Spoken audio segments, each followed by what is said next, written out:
네, 반갑습니다. 네, 네, 저만 반가운 거죠? 네, 잠깐만요. 아니, 이 코로나에서 이렇게 함께 이렇게 말씀 나누러 여러분이 되게 다 예뻐 보여요. 그 이유 아시죠? 다 마스크를 쓰고 있으니까, 네, 얼굴이 무기인데 무기를 감추고 있으니까 훨씬 더 네, 아름다워 보입니다. 죄송해요. 저는 수원 웨이처치 대표 목사로 있고, 그 다음에 미혼모와 미혼부 아이들을 돕는 러브 더 월드 단체 대표로 있는 박대원 목사입니다. 요즘 뭐 계속 언급되는 그런 얘기지만 코로나 때문에 다들 엄청 움츠러 있잖아요. 저도 마찬가지거든요. 그래서 저는 간사님이 몇 주 전에 이제 저를 컨택하셔가지고 하다가 이제 취소하겠지라고 생각했었어요. 근데 취소 전화가 안 와가지고, 아니 소그룹 다 금지되고 뭐 벌금 300만 원 내야 되고 뭐 되는데 어떻게 할까 싶었는데, 이번 주 월요일 날 제가 전화를 딱 걸려고 하는 순간에 문자가 온 거예요. 큐시트 딱 올려주면서 예정대로 진행되는 거라고. 그런데 어제부로 또 소그룹이 해제가 됐잖아요. 그래서 제가 어떤 마음이 들었냐면은, 분명히 우리가 하나님을 찬양하고 예배하고 하는 이 모임이 하나님이 뭔가 계획하시는 일이 있을 것 같다라는 그런 마음이 들었습니다. 네, 우리는 예수님을 믿는 그리스도인입니다.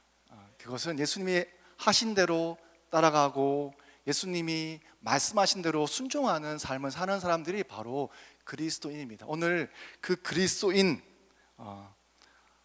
우리가 과연 어떠한 그리스도인의 어떠한 삶을 살아갈 것인가에 대한 그런 고민들을 우리 오늘 말씀을 통해서 한번 확인해 보기를 원합니다. 요즘 세대들을 N세대라고 제가 들었어요. N세대 90년생, 보통 20살부터 뭐 30살 그 상간 을 가지고 N세대로 하는데, 이 N세대가 뭐냐면요, 저는 X세대입니다. 들어보셨나요? X세대? 난 알아요. 이 밤이 흐르고 이 스테이지와 아이들. 네, 저 맨날 이렇게 막 춤출 그 세대가 제 세대거든요. 요즘에 그 뭐 이효리랑 그 싹스 나오잖아요. 다 저예요, 저. 네, 그 시대 핑클 막 군복 하이바에 사진 붙이고 막 그럴 세대가 제 세대입니다. 그때가 제가 22살, 뭐 21살 그때였거든요. 근데 N세대는 사회 경제적으로 자유롭지 않아서 인간이 누려야 할 기본적인 것을 포기하고 사는 세대라고 합니다. 그래서 보통 뭐 보면은 취업 포기하고 뭐 결혼 포기하고 연애 포기하고 또 더 나아가 꿈과 희망 포기하고 마지막에는 뭐까지 포기하냐면 신앙까지 포기하는 세대가 N세대라고 합니다.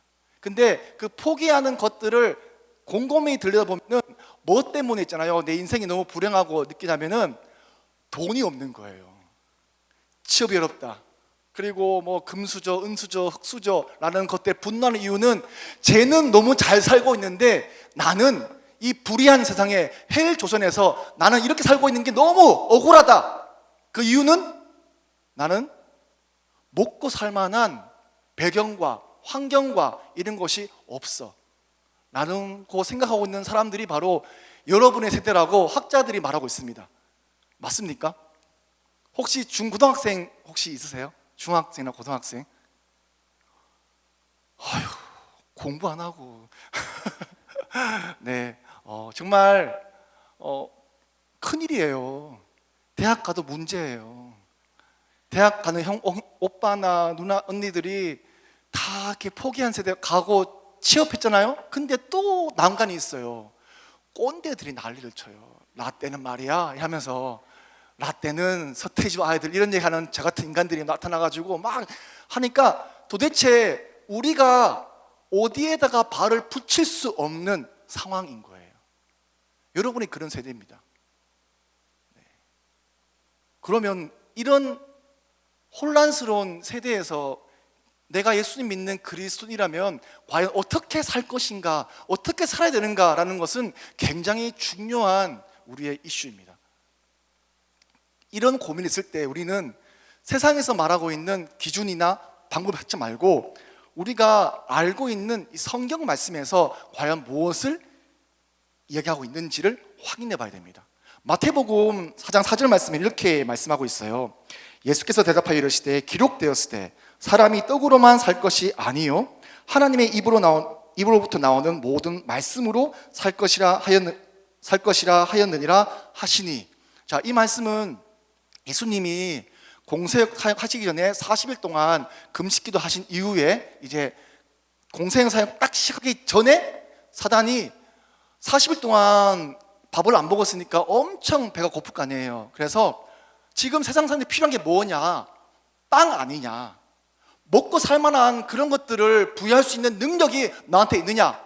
이 돌을 떡으로 만들어 봐 라고 하는 그 말씀을 예수님이 신명기 8장 3절 말씀 통해서 사람이 떡으로 살 것이 아니라 하나님의 말씀으로 살 거다라고 우리에게 말씀해 주시는 그런 내용입니다. 다 뭐예요? 말씀으로 산다는 거예요. 그럼 이 말씀이 과연 뭔가?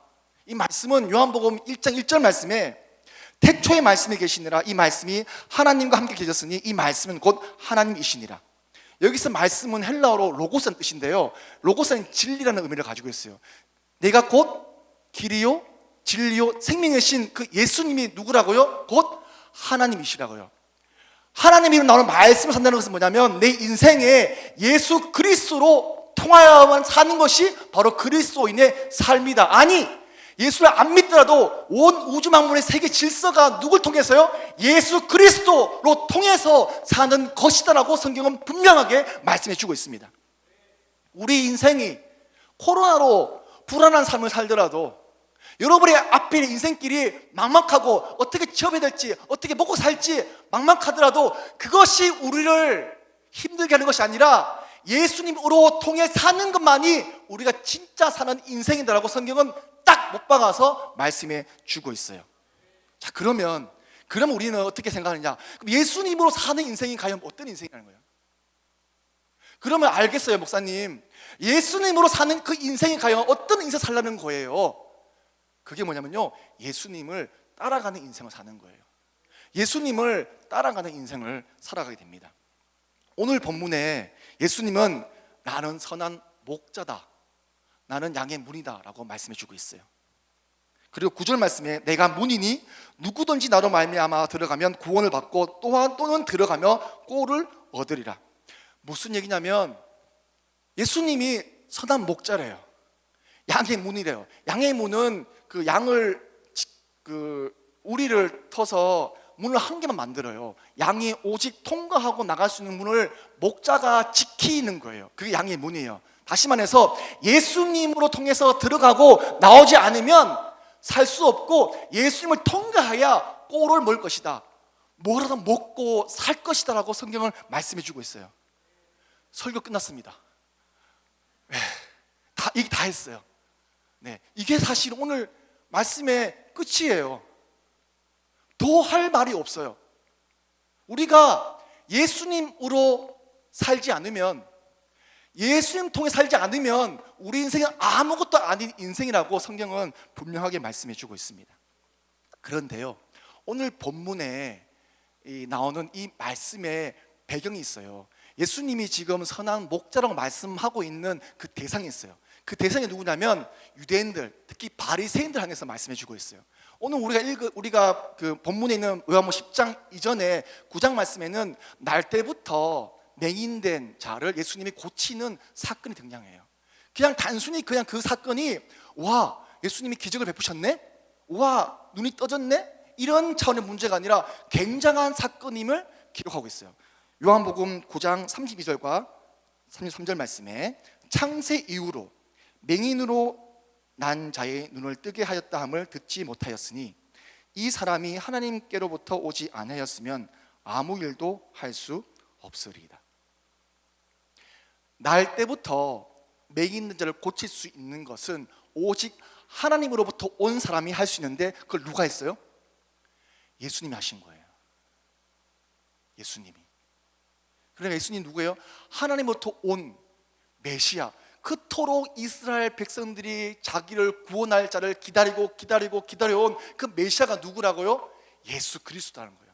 근데 유대인과 이 바리새인들은 예수님이 자기들의 메시아임을 믿지 않았어요. 그런 생각이 가득 찬 그런 바리새인들에게 예수님이 뭐라고 말씀하세요? 나는 선한 목자다라고 말씀해 주고 있는 거예요. 그러면서 그 이하 12절과 13절 말씀에 선한 목자와 대비시키는 또 한 사람을 등장시키세요. 그게 뭐냐면 사꾼 목자예요. 사꾼 목자. 성경책 가지고 안 왔죠? 스마트폰에 앱 깔려 있나요? 그러면 우리 한번 찾아볼까요? 요한복음 10장 12절과 13절 말씀을 자매들이 한번 마스크 쓴 채로 한번 큰 소리 한번 읽어주세요. 요한복음 10장 12절과 13절 말씀. 자, 자매들 준비했어요? Are you ready? 자, 한번 얼마나 목소리 큰지 한번 아산 지역의 자매들이 얼마나 목소리 큰지 한번 들어보겠습니다. 자, 시작.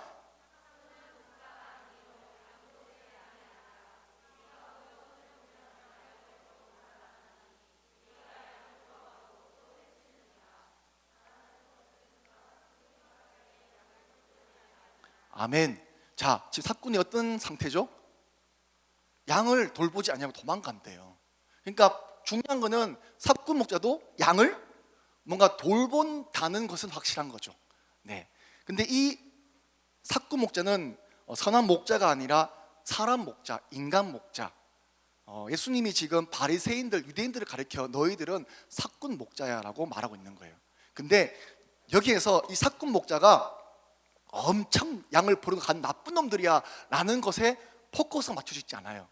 옛날 그 고대 근동에 있는 이스라엘 지역에는 양들이 굉장히 중요한 자기 집의 자산이었어요. 각각 집마다 최소 10마리 정도 이내의 양들을 부자들은 훨씬 더 많이 가지고 있었고 보통 일반적으로 자기 집에 양들을 키우고 있었어요. 그러면서 양들은 겨울에는 뭘 하죠? 털을 잘라내가지고 따뜻한 옷을 입을 수 있고 또한 양의 젖을 짜가지고 먹는 자기 의식주에 굉장히 중요한 역할을 하고 있는 그 양이었어요. 근데 여러 군데 그 10마리 이내로 있는 양을 혼자 다 돌볼 수 없으니까 여러 집에 함께 뭉쳐가지고 양을 돌볼 수 있는 목자 한 명을 고용한 거예요. 고용한 이 목자를 사꾼 목자라는 거예요.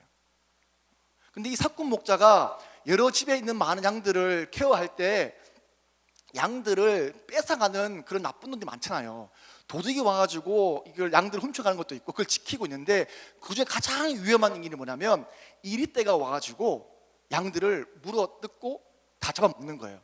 근데 이리떼가 한두 마리 정도면 이 목자 사꾼 목자가 그거를 어떻게 돼요? 물리칠 수 있지만 때로 달리면 어떻게 돼요? 자기의 목숨을 건지기 위해서 도망가는 거예요. 그러니까 양 때문에 내 목숨을 버릴 수가 없어 도망가는 거예요. 그렇지 않나요? 여러분들 집에 개 키우는 분 계세요? 강아지? 예쁜 강아지? 요즘엔 강아지는 거의 가족처럼 지내잖아요. 강아지가 죽을 위해 처했어요.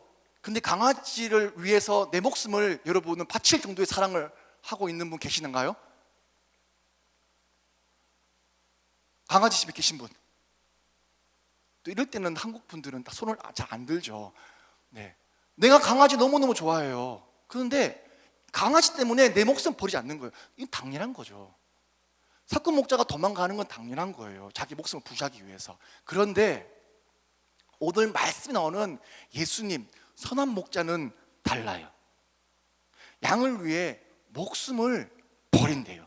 15절 말씀에 나는 양을 위하여 목숨을 버리노라. 너무 과한 거 아닌가요? 아니 굳이 양을 위해서 자기 목숨을 버리는 건 너무 가치 없는 죽음 아닌가요? 그런데 예수님은 있잖아요, 자기는 선한 목자 말씀하시면서 나는 양들을 위해 자기 목숨을 버린다라고 말씀해 주시는 거예요. 이게 바로 뭐예요? 우리가 귀가 닦고 듣고 있는 십자가의 사랑, 십자가의 은혜. 양 같은 우리들, 양의 특징을 다 알고 있죠. 고집 세고 눈 멀고 길 모르고 못생겼고 마지막으로 더럽고. 여러분들 아산 잘 모르겠지만 제가 사는 수원 근처에는 에버랜드가 있답니다. 에버랜드에는 양들이 많이 살고 있어요. 저는 생애 최초로 양들을 보러 가는 마음에 기쁜 마음을 갖는데요. 그래서 양들을 보려고 하는 순간 정말 제 눈을 의심했어요. 양 진짜 더러워요. 와, 근데 그걸 제가 볼 때 양은 항상 뽀송뽀송 하얀데 양 진짜 더럽거든요. 제가 그걸 확인하려고 다시 강원도 대관령 가가지고 대관령 목장에 있는 양들 봤어요. 거긴 더 더러워요. 정말 더러워요. 네. 그게 성경에서 양을 누구라고 비유하고 있나요? 우리들이라고 비유하고 있잖아요. 근데 그 더러운 우리를 위해 예수님은 목숨을 걸었다라고 하는 거예요. 이게 바로 사꾼 목자다는 예수님의 사랑입니다. 바로 예수님이 바리새인들에게 말씀하시는 거예요. 너희들은 너희 모든 것들을 책임질 수 없는 사람들이야. 그 모든 책임을 누가 진다고요? 내가 책임질게. 내가 메시아야. 내가 하나님이야. 내한테 들어오면 너희들 살리고 생명을 지키고 함께 할 거야 라는데, 바리새인들 뭐라 말해요? 우리는 너희 제자가 아니라 누구의 제자요? 우리는 모세의 제자야. 요한복음 8장에 보면은 예수님이 너희가 진리를 알지 진리가 너희를 자유케 하리라고 말씀해 주세요. 그 진리가 뭐예요? 예수 그리스도가 메시아인 걸, 하나님을 알게 되면 너희가 자유일 것이다 라고 말하니까, 그 뒷절에 뭐라고 말씀하시냐면 우리가 아브라함의 자손이라 남의 종이 된 적이 없거늘 어찌하여 우리가 자유롭게 되리라 하느냐. 자, 예수님은, 유대인들은 자기들은 하나님의 선택된 민족이다, 하나님 우리를 선택하셔서 이제까지 종이 된 적이 없는데 왜 우리를 종이라고 말하냐고 합니다. 근데 예수님은 그들에게 너희들의 언행 때문에, 너희들의 모습 때문에 너희들은 아브라함 자손이 아니야. 자기들은 하나님의 자녀이자 한가지만 너희들은 종이야. 어떤 종이야? 죄의 종이야 라고 말씀해 주고 있습니다. 지금 유대인들은 지금 자기들이 누구인지 어떤 상태인지를 전혀 모르고 있는 거예요. 근데 바리새인들은 어느 누구보다도 하나님을 잘 믿는 사람들이었습니다. 우리가 성경에서 볼 때 바리새인들을 볼 때 어머 얘들은 이상한 애들이야, 아니에요. 그 시대에서 가장 존경받고 가장 추앙받고 가장 존경받는 사람들이 바로 바리새인들이었습니다. 그들은 구제를 자기 소득의 20% 이상을 다 했어요. 11조가 아니라 자기 소득의 그 30% 가까이 되는 것들을 헌금하면서 구제했어요. 그들은 늘 금식했어요. 그들은 늘 예배했어요. 헌금도 많이 했어요. 근데 왜 하나님은, 예수님은 이 바리새인들을 향해서 이렇게 모질게 말씀하시는 걸까? 바리새인들은, 유대인들은 자기가 누구인지를 몰랐다는 거예요. 우리가 지금 이렇게 예배 왔잖아요.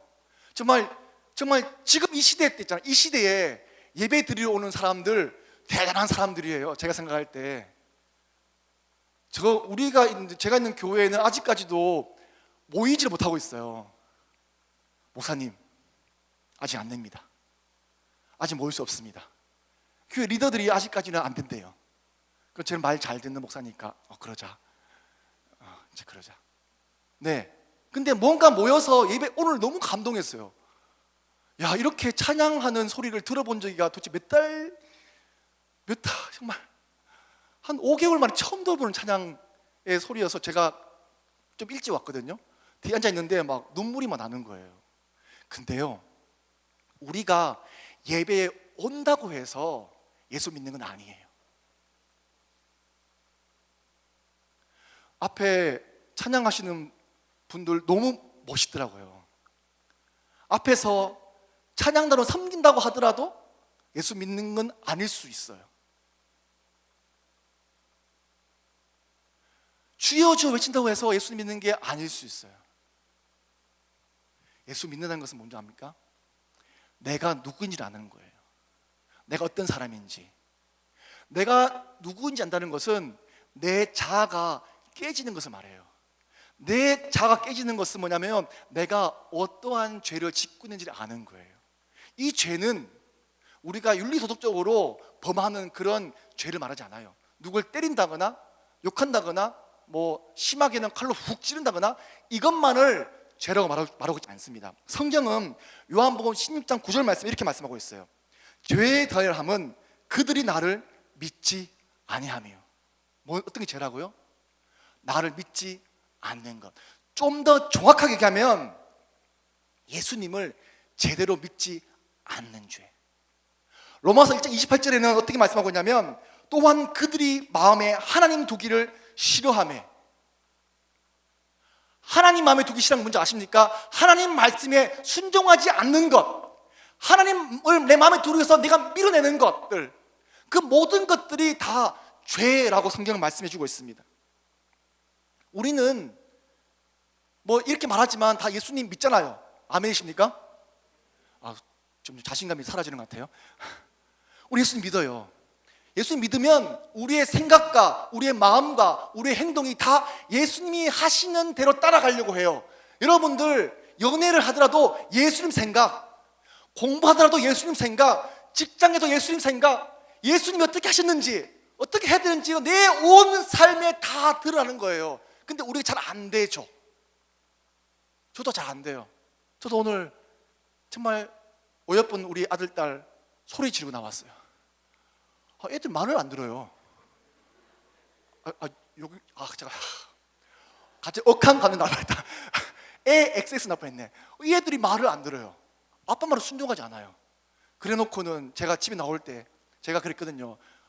여진아, 아빠가 오늘 말씀을 전하는데 너무 떨려. 그러니까 아빠 앉아봐요. 내가 기도해 줄게요. 내 머리에 손을 얹고 아버지가 아빠가 너무 떨린대요.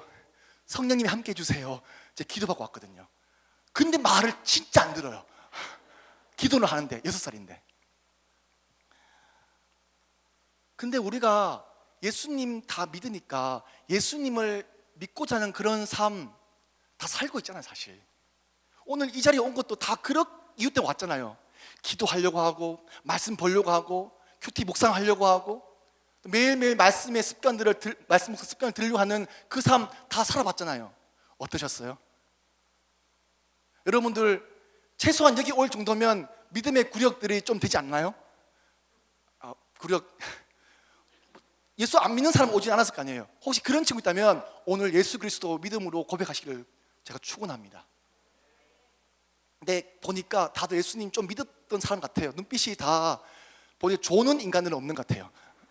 보통 졸기 시작하면 다 예수 안 믿는 애들이거든요. 근데 최소한 눈이 좀 마스크를 써서 잘 모르겠지만 하여튼 눈은 좀 보이는 것 같아요. 졸지 않고.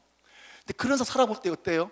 기도하고 말씀할 때마다 예수님 진짜 잘 못 믿는 내 모습 보이지 않던가요?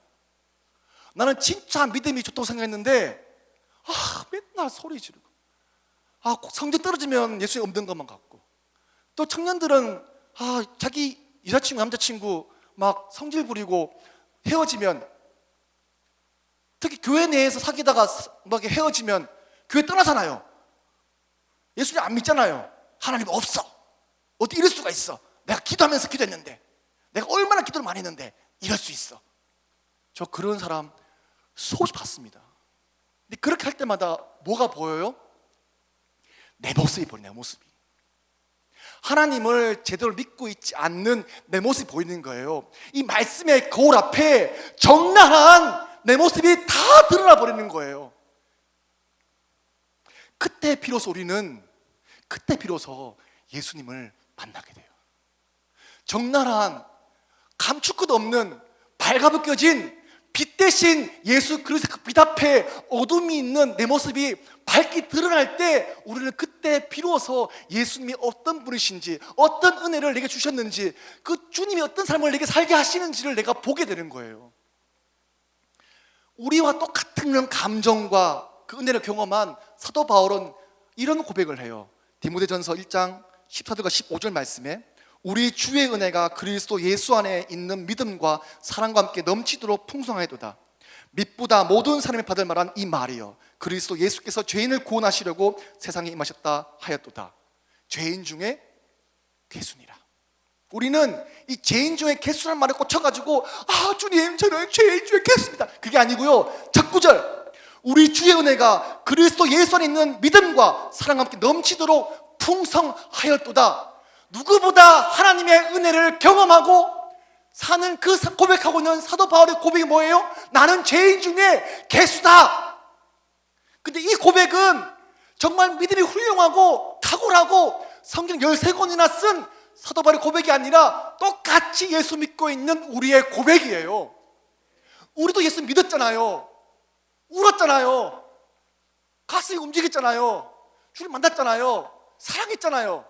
근데 우리가 주님 만날수록 하는 고백이 뭔지 아십니까? 내가 죄인 중에 개수구나.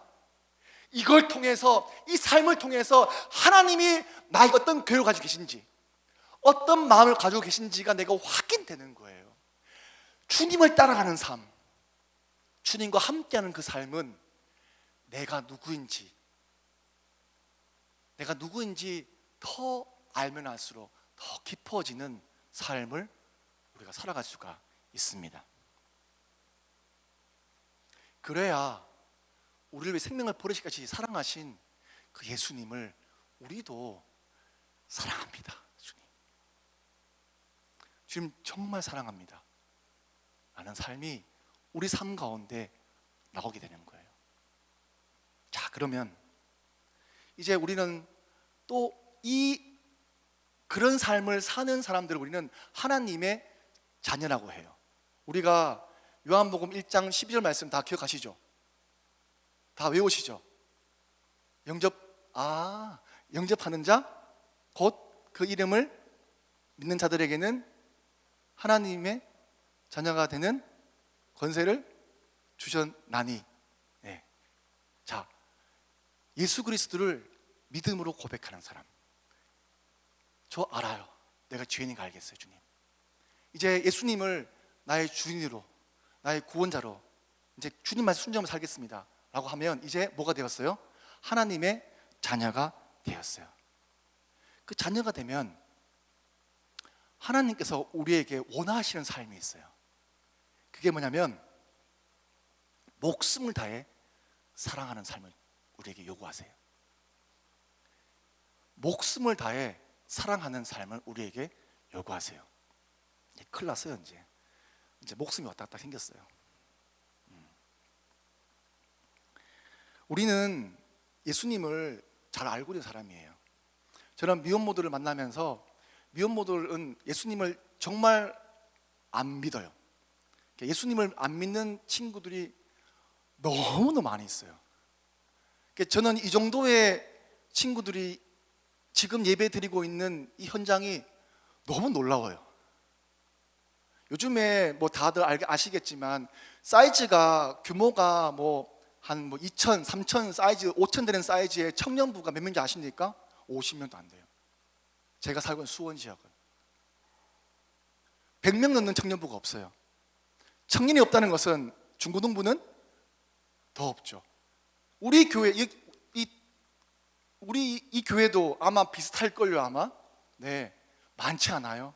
예수님 잘 안 믿어요. 근데 이렇게 우리가 최소한 이곳에 왔다는 것은 내가 예수님 믿으니까, 뭔가 의지를 가지고 온 거니까 굉장히 우리는 예수님 믿는 사람들이에요. 근데요, 예수님 믿는 것은 뭔가 자부심, 예수님을 알고 있는 것, 내 말씀을 잘 듣는 것, 그리고 말씀을 공부하는 것이 아니에요. 그런 차원에서 예수님이 우리에게 뭘 요구하시지 않아요. 예수님이 예배만 잘 오고 성실히 봉사하고 섬기고 하는 것으로만 한다면 저는 이미 천국 갔어야 됐어요. 저는 어릴 때부터 아버지가 목사님이셔가지고 거의 반강제적으로 교회에 새벽기도부터 밤까지 해라, 섬겨라. 네. 근데 오늘 가장님 또 보니까 목사님 아들이시더라고요. PK. 얼마나 힘들었을까 라고 생각했지만 만나 뵈니까 너무 훌륭하신 분이시더라고요. 그래서 아마 그러진 않으실 것 같아요. 근데 저희 아버지는 좀 덜 훌륭하셔가지고, 그리고 특히나 제가 봉화라는 시골에 살았거든요. 경북에. 겨울에 그 봉화가 강원도 바로 옆에 붙어 있어요. 그러니까 늘 춥고 눈이 많이 오거든요. 그러면 꼭 눈이 많이 오면 꼭 아침 7시에 주일날 저를 깨워가지고, 대원아 눈 쓸어라. 눈 쓸고 가서 교육관에 그 석유난로 그 불 떼라. 그걸 다 제가 중학교 때 했어요. 너무너무 싫었어요. 근데요, 그렇게 하는 것이, 제가 열심히 했지만 그것이 예수 믿는 보증은 아니에요. 그리고 그것이 한다고 하더라도 내가 와 나는 정말 할 일 다 했어 라고 하는 게 아니라 주님은 전혀 다른 차원을 우리에게 요구하세요. 자, 주님께서 우리에게 보여주신 그 생명을 버리는 그 사랑은 성경에는 예수님이 우리를 사랑하신 그 모습들이 굉장히 많이 기록되고 있거든요. 그 중에서 오늘 우리가 온 본문에서 내가 양들 목숨을 버리겠다라는 말씀도 있고, 또한 요한복음 13장 1절 말씀 보게 되면은 자신들을 배신할 제자들을 사랑하실 때 끝까지 사랑하신다라는 그런 말씀들이 있어요. 그리고 마태복음에는 원수로 사랑하신 예수님의 사랑들, 성경 속에서 예수님이 하시는 그런 사랑들이 굉장히 많이 있거든요. 그런데요, 그런 사랑을 보여주시고 중요한 말씀을 주세요. 요한복음 13장 34절 말씀에 이렇게 말씀해 주고 있습니다. 새 계명을 너희에게 주노니 서로 사랑하라. 내가 너희를 사랑한 것 같이 너희도 서로 사랑하라. 너희가 서로 사랑하면 이로써 모든 사람이 너희가 내 제자인 줄 알리라. 뭐예요? 서로 사랑하라고 했는데 있잖아요, 조건이 있어요. 내가 너희를 사랑한 것처럼 너희도 서로 사랑해. 생각해보니까 오늘 예수님 사랑은 뭐예요? 양들을 위해 목숨을 버리는 사랑. 예수님 사랑은 끝까지 사랑하는 그 사랑의 모습들을 우리에게 보여주시고 너도 똑같이 해라 라고 우리에게 말씀해 주세요. 어려워요. 너무 어려워요. 여러분 어떻게 하시겠어요? 여자친구 계신 분 계세요? 죄송해요. 원래 교회 내에서 이렇게 손들지 않죠. 다 비밀로 사귀니까. 분명히 반주하는 분들은 있을 텐데 반주하시는 분들은 제 경험상 대부분 남자친구 있어요. 남자들이 가만 놔두지 않거든요. 맞죠? 딩동댕. 남자친구 혹시 여기 하여튼 여자친구를 위해서 자기 목숨 버릴 수 있습니까? 형제분들? 아멘 안 하잖아요 지금. 이때 아멘 해야 되는데 저한테 물어보세요. 저한테 목사님은 사모님 위해서 아내 위해서 죽을 목숨. 저 사랑하죠. 저 죽겠어요. 저 죽을 거예요. 전 죽을 거예요. 지금 없으니까. 모를 거니까.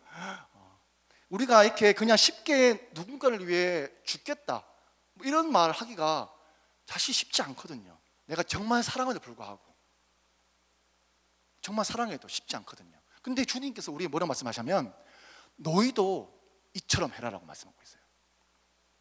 그래서 조금만 생각해서 주님 농담하시는 거죠.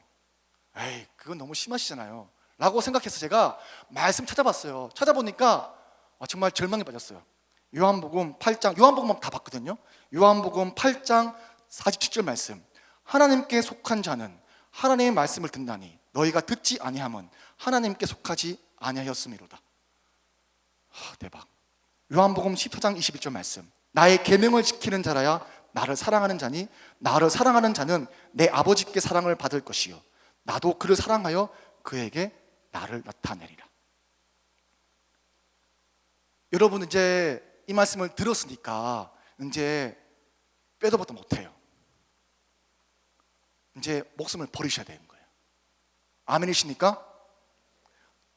아까보다 훨씬 더 작은 목소리가 아멘 주여 제발 이제 그만. 우리는 그래서 이 말씀을 가지고 어떻게 생각하면요, 우리가 이 말씀, 우리가 하나님의 자녀잖아요. 근데 이 자녀의 관계에서 벗어나가지고 하나님과 이제 이해관계로 빠지려고 해요. 하나님이 너무 좀 과하시지.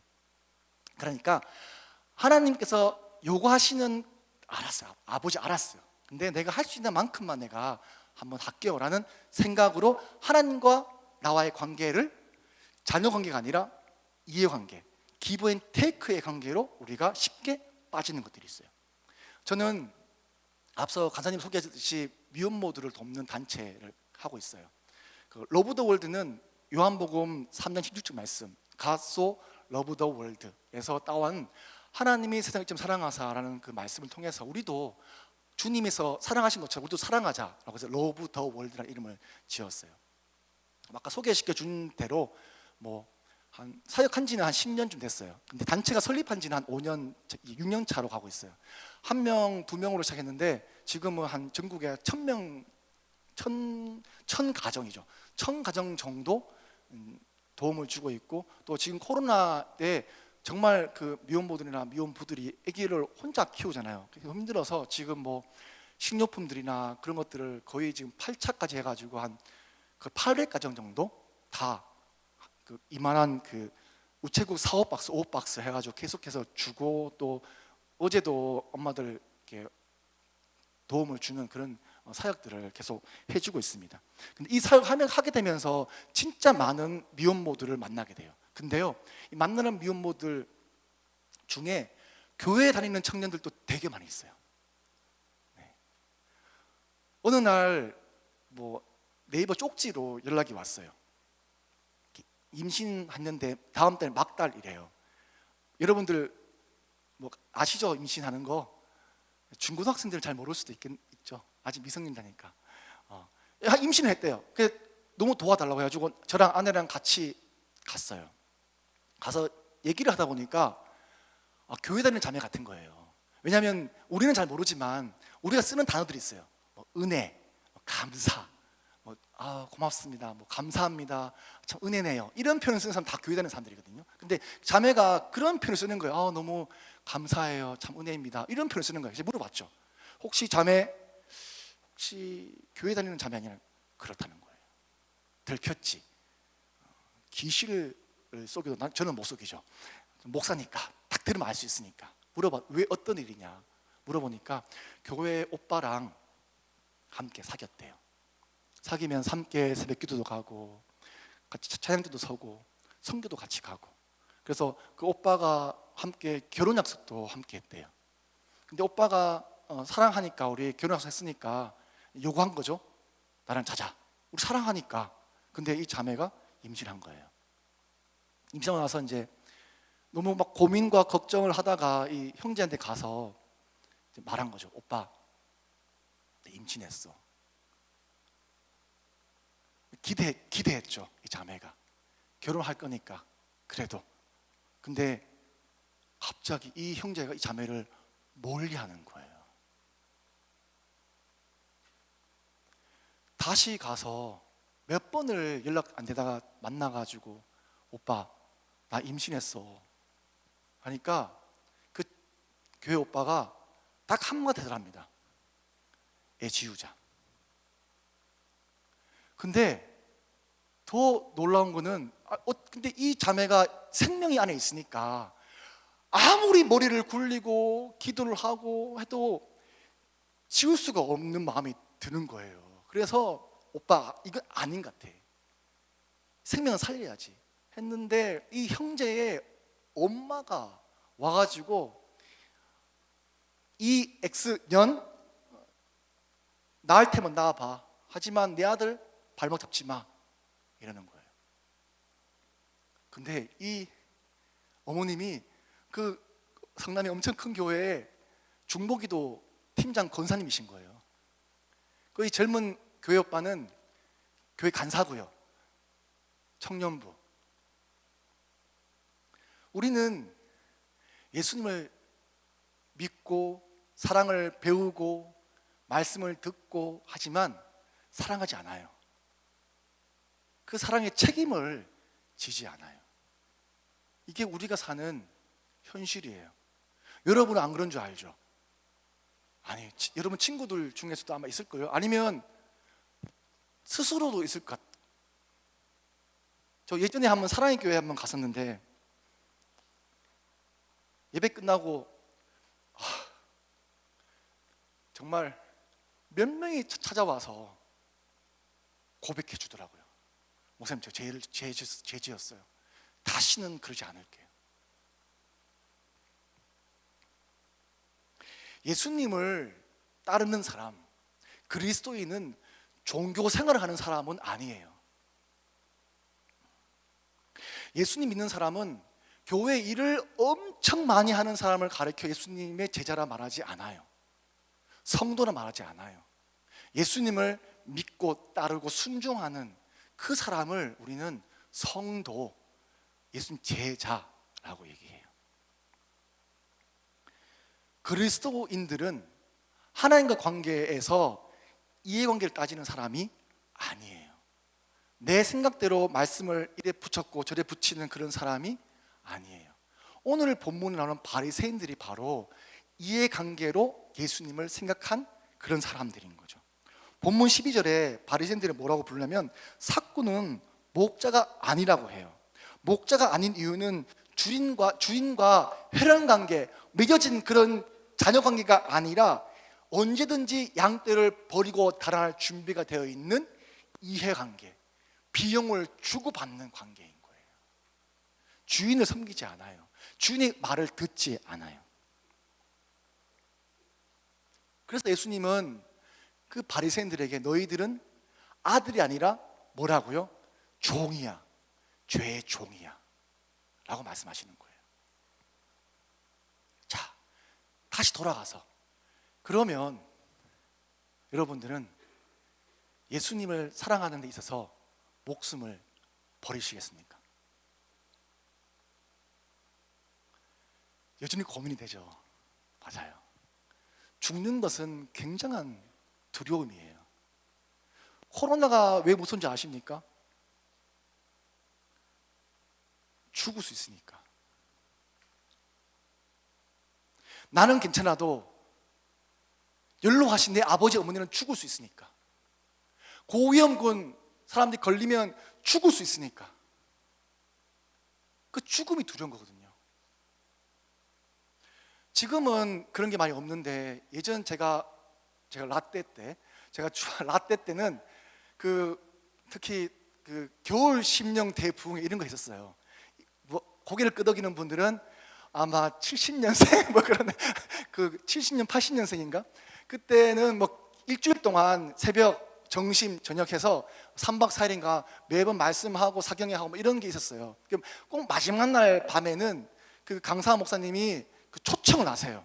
어느 초청을 하냐면 예수님 위에 순교자로 선교사로 헌신할 사람 앞으로 나오세요.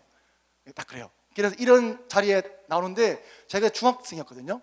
있었는데 얼떨결에 제가 손을 들었어요. 그러니까 그 강사 목사님이 목사님 아들 손 들었어요. 나오셔. 그러니까 제가 이렇게 얼떨결에 떠블리 나왔어요. 그러면서 그 목사님이 저의 머리를 막 하면서 주의야 하면서 대원이가 앞으로 선교사의 순교자의 뭐 피를 받을지어다 하고 제가 막 아멘 하고 제가 그때 서원했어요. 주님, 저는 주님 위에 목숨을 바치겠습니다 라고 제가 고백했어요. 마음이 너무 뜨거웠어요 그때. 근데 그 이후에 제 어머니가 제 그 뜨거운 마음을 보시고 너무 감동하셔가지고 저를 데리고 영화를 보러 가셨어요. 그 영화 제목이 뭐냐면 저 높은 곳을 향하여라는 영화예요. 한번 그 포스터 한번 띄워주시겠어요? 저런 영화예요. 1977년 제가 2살 때인가? 하여튼 저 영화를 어디서 뭐 했는데 저를 데리고 저희 신영균 씨랑 이순재 씨가 일본 순서로 나오고 뭐 신영균 씨가 그 주길철 목사님의 생애를 이렇게 한 영화거든요. 근데 그 영화의 장면 중에서 어떤 점이 나오냐면 그 주길철 목사님 교회 성도들 다 이렇게 불러 모아요. 불러놓고 주길철 목사님을 딱 세워놓고 주길철 목사, 너가 성도들이 그 신자참배를 하면은 앞에 있는 모판을 걸어가지 않을 것이다. 하지만 너 성도들이 참배를 거부하면 주목사 너는 이 모판 위를 걸어가게 될 것이야 라는 엄포를 이순재 씨가 순사가 말을 해요.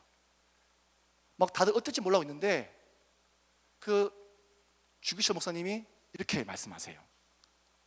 여러분 움직이지 마세요. 나 주기철을 생각하지 말고 오직 주님의 십자가만을 생각하세요 라고 말씀하면서 그 못자국 난 그 발판을 걸어가요. 걸을 때마다 피가 막 펑펑 터지는 그 영화의 모습 보고 제가 큰 충격을 받았어요. 아, 순교하는 거 쉽지 않구나. 바로 안 죽는구나. 고통스러운 거구나. 순교는 총 빵 쏘면 빡 죽자는데 계속 아파해. 목사님이 하면서 순교는 단번에 죽지 않고 고통스러운 거구나 라는 그걸 제가 보게 되니까 너무 큰 충격받았어요. 그래서 몇 날 며칠을 제가 그 중학교 2학년인가 그때 고민했어요. 그래서 아무도 없는 밤에 혼자, 제가 그때 집이 교회였으니까 교회 본당에 올라갔어요. 그리고 다시 서원 기도했어요. 주님, 그때 제가 한 기도 다 취소입니다. 그래서 취소했어요. 덕분에 제가 아직 안 죽고 있는지도 모르겠어요. 네. 중학생이었던 제가 죽는 게 너무 무서웠어요. 너무 두려웠다니까요. 근데 제가 성경책을 보니까 예수님을 믿는 제자들은 다 죽었어요. 근데 그냥 죽은 게 아니라 다 이상하게 죽었어요. 베드로, 스데반, 돌 맞아 죽고 십자가에 매달려 죽고 바울도 그냥 다 죽어버렸잖아요. 그런데 그런 인물 하나하나 볼 때 그들이 죽었지만 기꺼이 주님을 위해 감사로 죽었다는 사실들을 제가 성경에서 발견했어요. 오죽하면 스데반 집사님은 하늘 우러러 저들이 이것을 알지 못합니다라는 그 이상한 고백까지 하면서 하나님 품으로 갔단 말이죠. 우리도 사실 이런 고백 해보지 않았나요? 주님, 저 주님 위해 목숨 다 바치겠습니다. 우리 수련회 때 주님 만났을 때 그 사랑이 내 안에 넘칠 때 이런 비스무리한 고백 다 하지 않았나요? 내가 주를 위해 살겠습니다. 내 주를 위해 비전을 품겠습니다. 말씀대로 내가 살겠습니다 라고 하지 않았나요? 우리는 모두 다가 주님 위해 목숨을 바친다는 그런 고백을 한 번쯤은 다 한 사람들이에요. 맞죠? 그러지 않고서 이게 올 리가 없어요. 성경에서도 예수님 위해 목숨을 바치겠다고 고백한 아주 멋진 고백을 한 사람이 있어요. 바로 누구라고요? 알고 있나요? 베드로. 베드로가 요한복음 13장 37절 말씀에 이런 고백을 해요. 베드로가 이르되 주여 내가 지금은 어찌하여 따라갈 수 없나이까 주를 위해 내 목숨을 버리겠나이다. 근데 베드로만 이런 고백한 게 아니에요. 마태복음 26장 35절 말씀에는 주와 함께 죽을지언정 주를 부인하지 않겠습니다. 예수님과 함께던 모든 제자들이 동일한 목소리로 주님을 위해 목숨 바치겠습니다. 죽을지언정 주님을 부인하지 않겠습니다 라고 했어요. 각오가 대단했죠. 그 각오가, 그 결심이 가짜가 아니었다고 생각해요. 주님께서 죽은 자를 살리시고 병든 자를 일으키시고 수많은 무리도 함께하고 다 떠나고 난 뒤에도 남아있는 그 소수의 제자들이 끝까지 나는 예수님 위해 목숨을 다할 거라고 고백했던 제자들. 하지만 정작 죽을 위기에 오자 어떻게 돼요? 다 주님을 떠나버렸어요. 그 중에 단 한 명 베드로만 어떻게든지 예수님 뒤를 졸졸졸 따라다니다가 어떤 일이 벌어요? 어떤 여자가 너도 그 제자가 아니냐 물었을 때 베드로의 고백은 뭐였어요? 아닌데요. 마지막 세 번째는 아니라니까 나는 그런 사람 몰라 하고 저주를 퍼붓단 말이에요. 예수님께. 베드로는 그토록 목숨을 다해 주님을 사랑하는 고백을 했고 그런 삶을 살았다 했지만 주님을 배신한 실패자였어요. 실패자. 근데 베드로만 그런가요? 우리도 실패자 아닌가요? 저도 실패자예요. 우리는 예수님을 믿으며 고백하지만 늘 예수님 사랑하고 예수님 따라가는데 실패하는 거예요. 오늘 이 자리에 오신 우리 친구들도 예수님의 사랑을 실패해서 이런 시대에 조금만 끈이라도 한번 잡아볼까 싶어서 온 친구도 없어요? 주님 좀 살려주세요. 도와주세요. 내 인생 너무 힘들어요.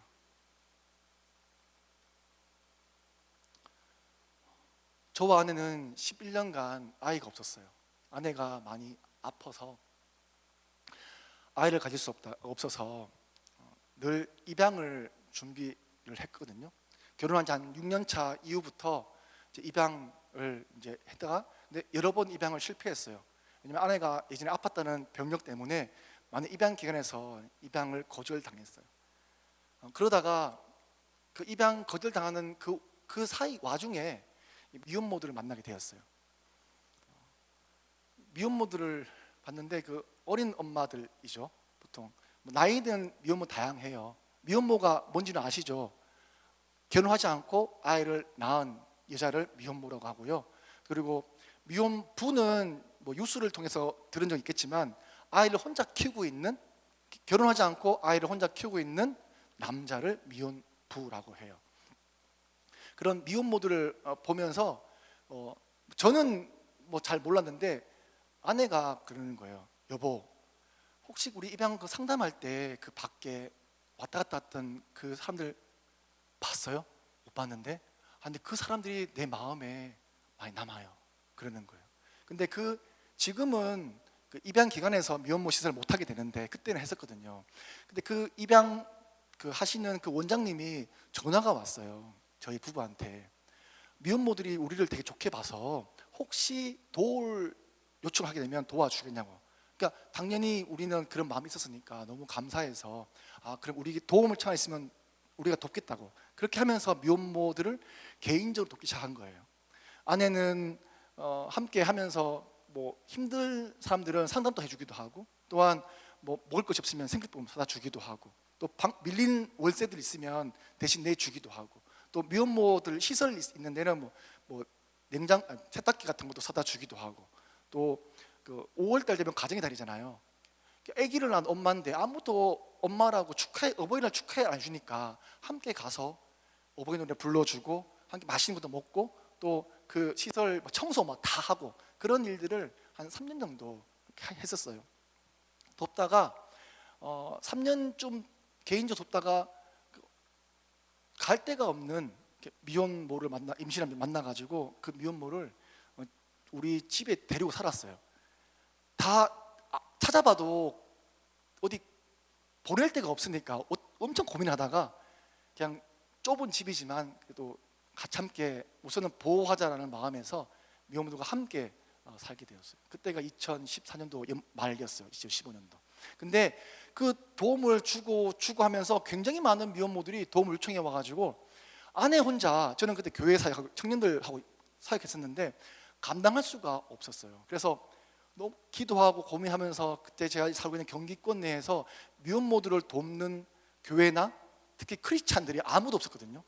그러면 우리가 이 일을 하자 해서 제가 사역했던 교회를 사임하고 미혼모들을 돕는 일을 하게 된 거예요. 그래서 점점 더 이렇게 임신한 미혼모들이 많이 도움을 요청해 와서 살고 있던 작은 방을 빼가지고 방이 4개 있는 집으로 이제 이사를 가가지고 거기서 함께 살았어요. 뭐 작게는 10명, 많게 18명, 아이들 포함해서 18명이에요. 그 방 한 칸은 저희 4식구가 한 방 쓰고, 그다음에 몸만 누우면 끝인데 그럼 나머지 방에 2명씩 뭐 3명씩 해가지고 이제 아기들 다 데리고 그렇게 3년을 함께 사역을 이렇게 함께 살았었어요. 지금은 함께 살고 있지는 않아요. 지금은 함께 집 주인들이 미혼모들이 함께 산다면 집을 안 줘요. 몇 번 쫓겨나가지고 집을 구할 수 없어서, 그러면 지금은 국가에서 제공하는 LH 그런 집을 구해주거나 연결해주거나 아니면 저희가 월세 웃는 방을 이렇게 구해줘가지고 살고 있는, 그러면서 또 자기가 스스로 이렇게 할 수 있도록 그렇게 지원들을 하고 있어요. 함께 지내면서 굉장히 많은 일들이 있었어요. 함께 공동체로 살 때는 남자가 저밖에 없잖아요. 다 여자니까. 한 명 더 있다. 제 아들이 그때 3살이었는데 남자가 둘이고 다 여자들이니까 그 집에 혼자 들어가지는 않았어요. 항상 와이프랑 같이 들어가거나 정말 들어가야 될 때는 후다닥 갔다가 확 나오고 이렇게 했어요. 왜냐하면 아무래도 자매들만 다 살고 있으니까 그게 되게 어려웠어요. 그리고 또 출산을 반복하게 되니까 제가 미역국을 참 많이 먹었어요. 저는 평생 먹을 미역국은 이미 다 먹었어요. 이제 안 먹어요. 혹시 미역국 저한테 안 사주셔도 돼요. 잘 먹는데 이왕이면 다른 미역국, 다른 국을 원해요. 네. 그리고 뭐 임신하고 난 출산하게 되면 미혼모들은 주변에 사실 아무도 없거든요. 이 모시마들이 다 도망가거나 책임지지 않는 경우가 거의 대부분이에요. 그러면 또 집에서도 이렇게 원치 않게 그걸 하니까 이렇게 와이프가 분만실에 함께 들어가서 함께 분만을 했어요. 그래서 아내는 미혼모들의 친정 엄마처럼 해주고, 저는 그때 이제 밖에서 대기하고 있고, 그리고 나중에 뭐 아시겠지만, 결혼하신 분은 아시겠지만 양수가 터질 때가 있어요. 양수가 터질 때가 꼭 새벽이나 밤늦게 터져요. 왜 벌건 대낮에 안 터지는지. 그러면 막 새벽에 놀래가지고 막 태워가지고 비상까만 켜고 막 병원 가가지고 대기하고 있거나, 아니면 긴급한 수술을 요하는 거면 막 그런 일들을 24시간이 뭐 비상대기처럼 그렇게 삶을 살았어요. 그러면서 굉장히 힘들고 좀 고통스럽고 또 몸이 되게 아팠거든요. 근데 그럼에도 불구하고 되게 감사하고 기뻤어요. 왜냐하면 많은 분들이 저를 보고, 야, 박 목사 진짜 목회한다라는 말을 해주셨어요. 야, 너는 진짜 사랑이 뭔지를 알고 있고 진짜 뭔가를 실행으로 옮기는 목사다. 야, 아이, 나는 다른 분들이 부러운데 그분들은 저를 되게 막 이렇게 해줬어요. 야, 네가 해야 될 일 하는구나. 저는 모르게 저는 그때마다 이렇게 말했죠. 아이고 목사님, 무슨 말씀 그렇게 하세요? 아닙니다 라고 말했지만 제 마음 한구석에는 좀, 그렇지, 내가 좀 하고 있지, 내가 좀 그래도 하고 있지, 내가 누가 하냐 이거를. 남자가 하는, 대한민국에서 남자가 미혼모 집 사는 사람은 아무도 없어. 또 입양 부모가 하는 거 아무것도 없어. 오직 나만이 하고 있어 라는 그런 마음이 있었던 것 같아요. 나중에 알았어요. 근데 이 사역을 하게 되면서 굉장히 몸이 힘든 사역이거든요. 근데 아내가 사역하다가 허리가 디스크 터져버렸어요. 119에 실려가지고 수술을, 급성 디스크 터져가지고 수술을 하고, 그때 막 제가 애 막 하고 막, 이게 자비랑 사역이니까 너무 머리가 너무 복잡한 거예요. 그래도 아내가 있으니까 같이 함께 하니까 마음이 있었고 또 뭔가 용기가 났었는데, 아내가 계속 아파왔던 사람이기 때문에 또 아프니까 너무 힘이 들더라고요. 그리고 좀 하나님 사역을 진행하게 되면 은혜를 주시고 더 좋은 일들이 많아야 되는데 점점 더 아프고 저도 아프고 너무 힘이 드는 거예요. 제 마음속에 어떤 마음이 드냐면 원망하는 마음이 막 나오는 거예요.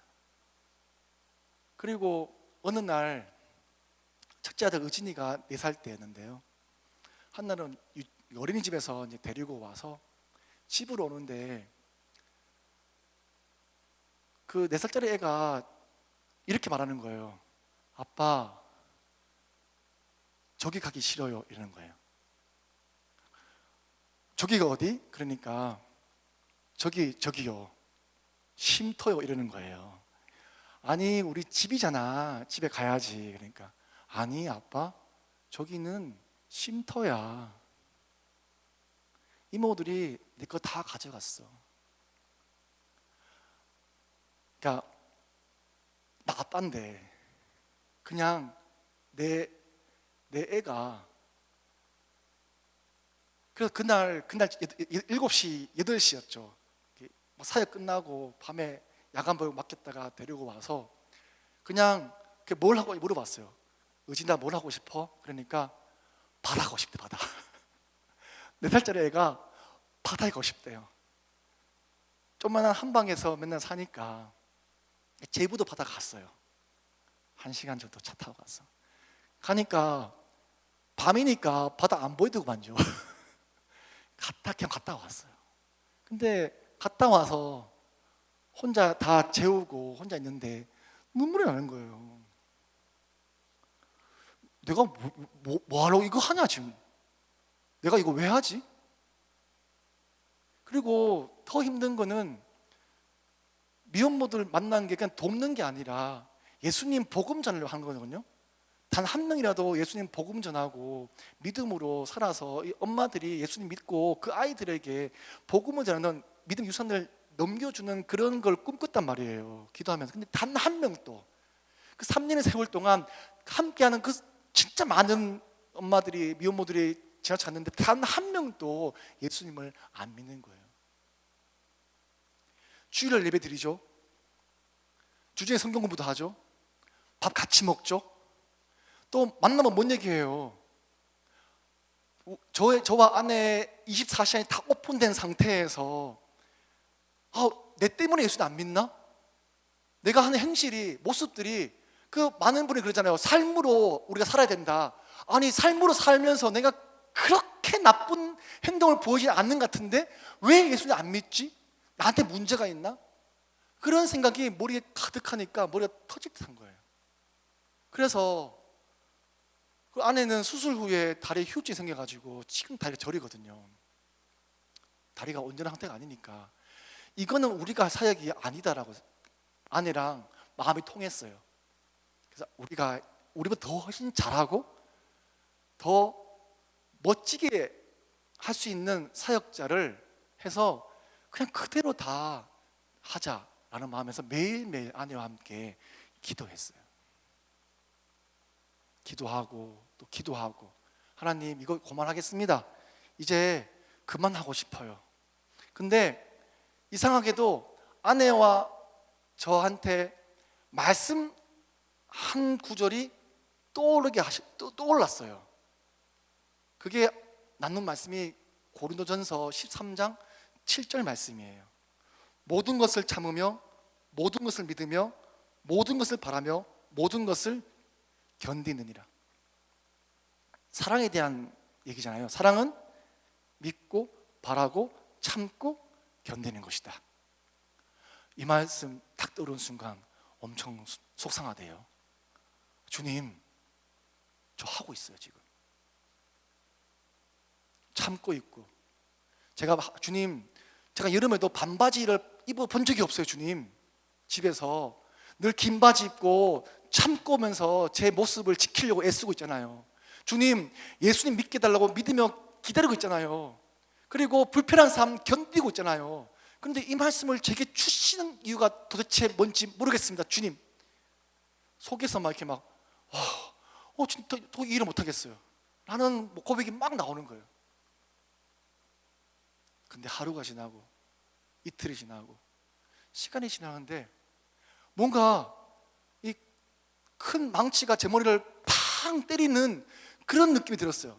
뭐냐면 주님이 제게 이렇게 말씀하시는 것 같았어요. 대원아, 그 사랑 네가 하는 사랑 아니야. 너는 믿지도 못하고 참지도 못하고 바라지도 못하는데 그런 너를 내가 지금 믿고 바라고 참고 견디고 있는 그거 내 사랑이야. 그거 내 사랑이야. 그거 네가 하는 사랑 아니야. 너는 늘 실패하고 있지만 내가 지금 너를 사랑하고 있어.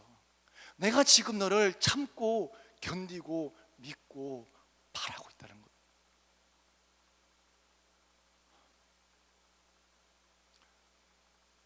그냥 울었어요. 주님이 나 사랑하고 있구나. 내가 참고 견디고 믿고 바라고 한 것 아니었구나. 나는 몰랐구나. 내가 사랑한다고 생각했구나.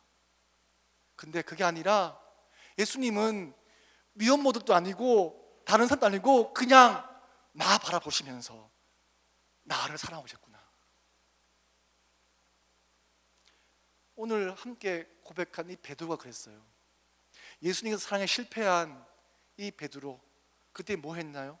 갈릴리 바닷가에 가가지고 고기 잡았어요. 그냥 자기의 삶으로 돌아왔어요. 근데 어느 날 잡는데 한 마리도 안 잡히는 거예요. 근데 누군가가 음성이 들렸어요. 배 오른편에 그물을 던져봐라. 근데 베드로가 그걸 듣고 던졌어요. 예수님이 베드로를 처음 만났을 때 베드로야, 그물을 던져라라는 똑같은 일을 똑같이 베드로에게 예수님 말씀하셨어요. 던지니까 어떤 일이 벌어졌어요? 엄청나게 많은 물고기가 잡혔어요. 그때 뭐라 했어요? 옆에 있던 한 제자가, 예수께서 사랑하시는 그 제자가 베드로에게 이르되 주님이시라 하니 시몬 베드로가 벗고 있다가 주님이라 하는 말을 듣고 겉옷을 두른 후에 바다로 뛰어내리더라. 주님을 3번이나 부인했고 실패한 베드로, 근데 있잖아요, 주님 말씀에 순종했어요. 그렇게 실패한 인생 하겠다는 저에게도 있잖아요, 계속해서 미혼모들이 연락이 오는 거예요. 목사님 도와달라고, 사모님 도와달라고요. 평택에서, 부산에서, 안산, 안양, 성남, 용인, 수원에서. 그때 저는 알았어요. 아, 내가 부족하고 내가 사랑이 없고 나는 목숨을 바치겠다는 그런 고백을 매일 실패하지만 그 상관없이 나를 부르시는 그 주님의 음성을 내가 반응하는 거, 그거를 성경에서는 고급 언어로 순종이라고 합니다.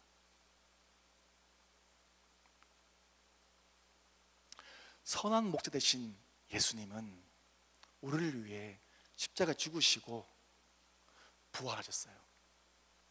예수님 때문에 우리는 지금 살고 있는 거예요.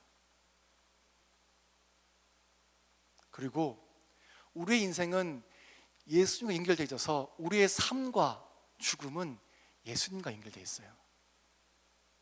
바울은 이렇게 고백해요. 사나 죽으나 우리는 주의 것이라고요. 우리가 선한 목자이신 예수님과 함께하는 삶을 살기 위해서 우리가 애쓰는 이유가 무엇입니까? 예수님을 우리가 사랑해서입니다. 우리가 오늘 이 자리에서 마스크 쓰고 답답한 마음으로 왜 예배 드리고 있습니까? 우리가 예수님 사랑해서입니다. 우리가 왜 이 아산 지역을 위해서 기도합니까? 왜 한 영혼을 두고 우리가 기도합니까? 우리가 예수님 사랑해서입니다. 설교를 함께 마치면서 제가 만난 한 미혼모 얘기를 들려드리면서 우리가 마무리를 하려고 해요. 고등학교를 졸업하고 갓 대학교에 입학한 소위 명문대 공대에 들어간 자매였어요. 연락이 왔어요. 우리를 만나고 싶다고. 근데 자기가 좀 도와달라고 해서 그 자매를 만나러 갔었어요. 가서 오는데 물어봤어요. 자매 어떤 일을 위해서 임신하게 되었어? 그러니까 이 자매도 교회 다니는 자매였던 거예요. 교회 다니는 청년이랑 함께 사랑했고 임신하게 되었어요. 임신해서 자기 교회 친구들한테 이 어려운 마음들을 얘기했대요. 그런데 자기 교회 친구들 다 똑같이 말했대요. 야, 네 인생 생각해야지. 애기 지워야지. 근데 이 자매도 도저히 이게 안 돼가지고 담당 청년 목사님께 여쭙대요. 가서 목사님, 저 임신했는데 어떻게 하면 좋아요? 덕이 안 되니까 조용히 좀 있으면 좋겠다. 그런 말씀을 들었어요. 무슨 말이에요? 교회 나가란 말이잖아요. 도저히 뭐 평생을 십몇 년을 다녔던 교회인데 그런 말 듣고 마지막으로 안 되겠다. 이제 엄마 아빠한테 가서 얘기하고 뭔가 해야 되겠다 해서 엄마 아빠한테 말을 했어요. 아빠, 엄마 저 임신했는데 어떻게 하면 좋아요? 그러니까 아빠가 자기 손을 꼭 잡으시더래요. 누구야? 가자. 아빠 어디요? 병원 가자. 근데 아버지가 목사님이셨어요. 말씀 전할 때는 생명은 살려야 된다고 말씀 전하셨는데 정작 내 딸이 그런 일 당하자 빨리 가자, 병원 가자. 그래서 이 자매가 그냥 집을 나온 거예요. 나와가지고 아는 언니 집에 서 있다가 아르바이트를 하면서 했는데 그 남자친구의 부모님이 자기 아르바이트 하던 데 와가지고 집기 다 붙들면서 네 아들 건들지도 말라고, 네 애 낳으라고, 낙태하지 않으면 나와봐 상관없다고, 각서 쓰라고. 그리고 도망가서 학교에 학과 사무실 와가지고 다 엎어버리니까 너무 무서워서 이 자매가 연락이 온 거예요. 오자마자 물어봤어요. 병원 간 적 있어? 몸은 괜찮아? 밥은 먹었어? 밥 같이 먹고 병원 갔어요. 근데 이때마다도 이 자매는 애를 낳아야 할지 아니면 낙태를 해야 될지 갈팡질팡한 그런 고민 가운데 만났는데, 병원 가서 이제 검사를 다 하잖아요. 근데 초음파 검사를 했어요. 이 검사를 하면서 이 자매가 이 초음파 영상을 이렇게 보게 됐어요. 그 영상 한번 우리 함께 봅시다.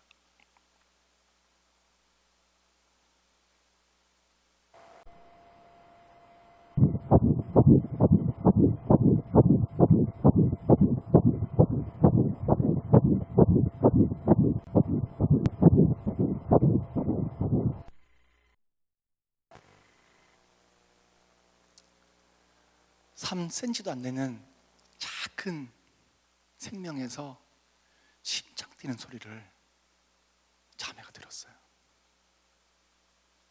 그러면서 저한테 울면서 목사님 저 애 키울게요, 저 애 낳을게요, 그런 고백을 했어요.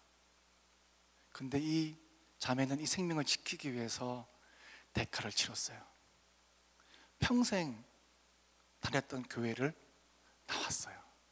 그리고 자기가 공부하는 그 학교를 중지했어요. 그러면서 저희 이렇게 물어와요. 목사님 저 애 낳아도 다시 공부할 수 있을까요? 목사님 저 이 아이 낳아도 저 결혼할 수 있을까요? 목사님 저 이 아이 낳아도 예수님이 저 사랑하실까요? 20살의 이 미혼모는 아이의 생명을 지키기 위해서 자기의 인생을 걸었습니다. 자기의 인생을 건 이유는 바로 이 한 생명을 살리기 위해서입니다. 우리는 오늘 선한 목자 되신 예수님, 우리에게 말씀하세요. 나는 양을 위해서 내 목숨을 버린다라고요. 우리는 그 주님 때문에 우리는 우리 심장이 뛰고 있는 거예요.